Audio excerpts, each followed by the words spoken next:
तो जहाँ पर भी फाइनेंशियल स्कैम्स होंगे वहाँ पे सबसे पहले फाइनेंशियल लॉस अगर होगा तो पब्लिक का ट्रस्ट रहेगा क्या? नहीं। तो हमारा जो फर्स्ट पॉइंट आएगा वो आएगा डिस्ट्रस्ट ऑफ द पब्लिक अपना ट्रस्ट खो देगी, पब्लिक का ट्रस्ट नहीं रहेगा कैपिटल मार्केट के अंदर।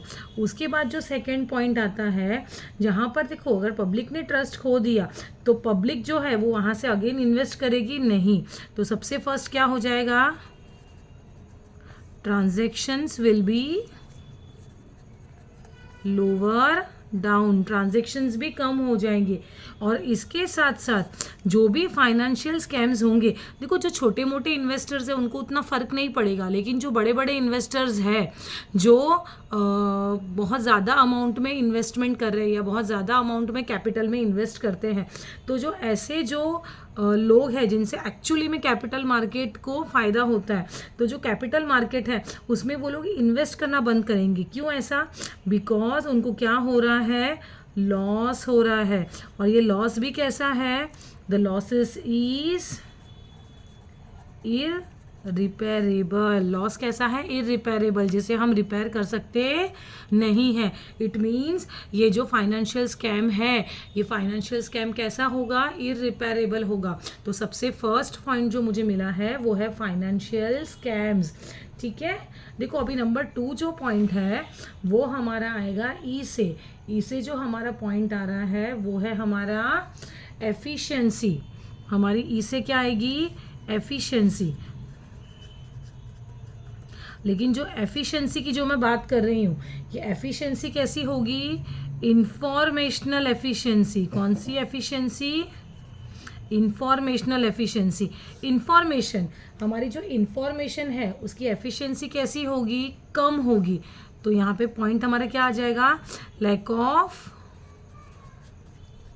Informational efficiency. देखो जो एफिशिएंसी है उसकी क्या हो जाएगी? कमी हो जाएगी। तो जब हमारी एफिशिएंसी कम होते दिख रही है, इसका मतलब क्या होगा? जब हमारी एफिशिएंसी कम होगी तो यहाँ पर सबसे फर्स्ट इंफॉर्मेशन हमें नहीं मिलेगी।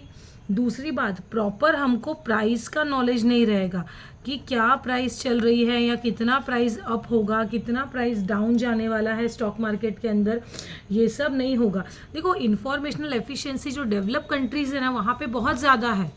वहाँ पे इतनी ज़्यादा डेवलपमेंट है कि वो लोग को सारी चीज़ों की इंफॉर्मेशंस मिलते रहती है। लेकिन हमारी जो कंट्री है यहाँ पर इंफॉर्मेशंस बहुत कम मिलती है।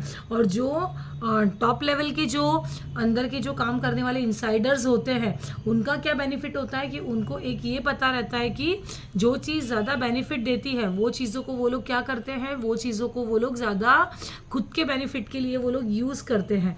तो सबसे फर्स्ट जो है प्राइस वगैरह का हमको नॉलेज रहता नहीं है। इसके साथ साथ हमारी कंट्रीज़ में क्या है? अच्छे से इंफॉर्मेशंस कांट गेट, मतलब मिलती नहीं है यहाँ पे। और इसके लिए भी इन्वेस्टर्स का जो फेथ है वो क्या होता है? लूज कर देते हैं। यहाँ पे सेम पॉइंट हमने लिखा है, डिस्ट्रस्ट ऑफ द पीपल।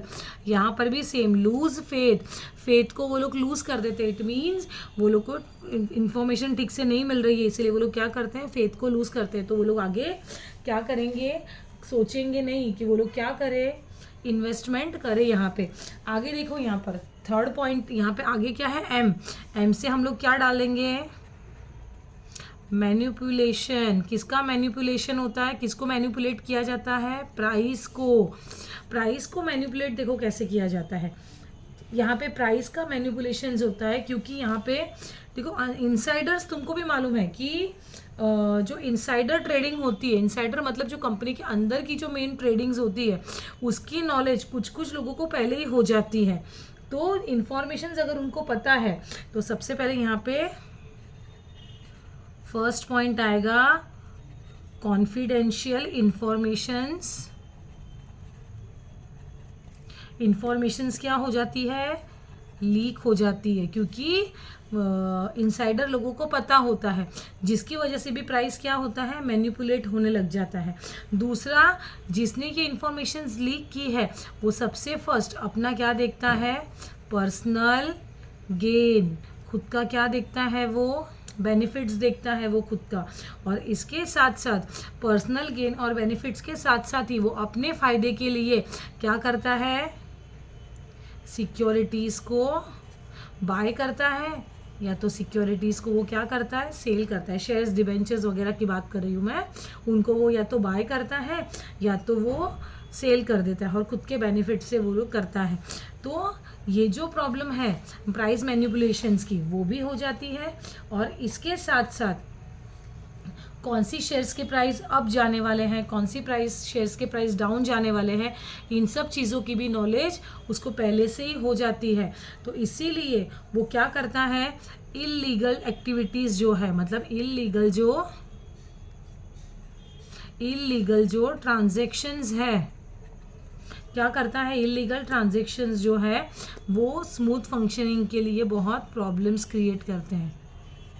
तो ये हो गया हमारा एम से हो गया प्राइस मैनिपुलेशन, ठीक है। अभी देखो एम वाला कंप्लीट हो गया, अभी हम लोग उसके बाद का जो हम हाथ में लेंगे वो वाला हमारा आएगा, वो वाला एम के बाद आता है आई।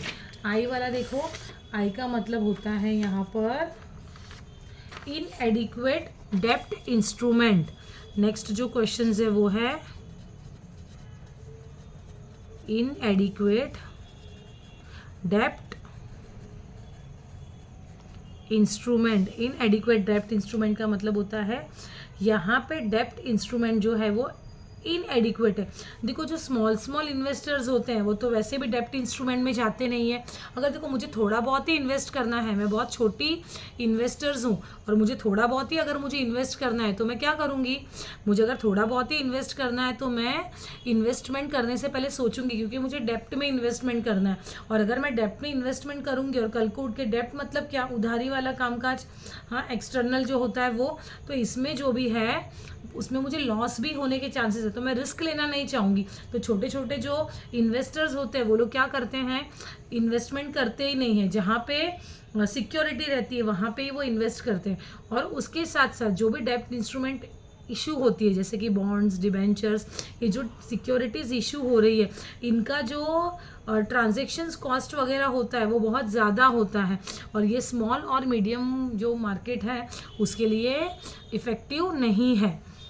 तो इसके अंदर तुम लोग पॉइंट्स डाल सकते हो कि स्मॉल और जो मीडियम एंटरप्राइजेस है, बिजनेस जो छोटे मोटे हैं, जो छोटे मोटे बिजनेस है वो लोग क्या करते हैं, कैपिटल मार्केट में ज़्यादा इंटरेस्ट लेते नहीं है, क्योंकि इनको क्या रहता है, रेस्ट्रिक्शंस रहता है छोटे छोटे एंटरप्राइज को डेप्ट इंस्ट्रूमेंट में जाने के लिए।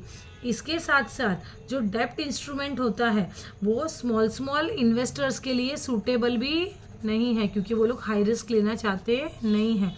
और लास्ट सेमी 5 था ना हमारा, सेमी 5, तो वी से हम लोग देखेंगे यहाँ पे वॉल्यूम ऑफ ट्रेड। तो वॉल्यूम ऑफ ट्रेड क्या हो चुका है, कम, decline in volume of trade, it means volume of trade कम हो गया है, मतलब जो ट्रांजेक्शन्स का जो वेटेज था वो कम हो चुका है। जो रीजनल लेवल पे, जो लोकल लेवल पे जो स्टॉक एक्सचेंजेस थे वो क्या हो चुके हैं, कम हो चुके हैं। और डायरेक्टली जो बड़े बड़े स्टॉक एक्सचेंज है जैसे कि national stock exchange, Bombay stock exchange, वहाँ के ट्रांजेक्शन्स बढ़ चुके हैं, लेकिन जो रीजनल लेवल की जो ट्रांजेक्शन्स है वो कम हो चुके हैं, क्योंकि जो भी सिक्योरिटीज़ लिस्टेड हो रही है वो मोस्टली कहाँ पे हो रही है, या तो बॉम्बे स्टॉक एक्सचेंज में हो रही है या तो नेशनल स्टॉक एक्सचेंज में हो रही है। तो ये जो 5 पॉइंट्स हैं वो है प्रॉब्लम्स ऑफ कैपिटल मार्केट। ठीक है स्टूडेंट्स, थैंक यू। चैनल को लाइक करो, शेयर करो, सब्सक्राइब करो, थैंक यू, बाय। और कुछ भी क्वेरी है तो प्लीज़ प्लीज़ प्लीज़ आप चैट बॉक्स में मुझे पूछ सकते हैं। Okay bye.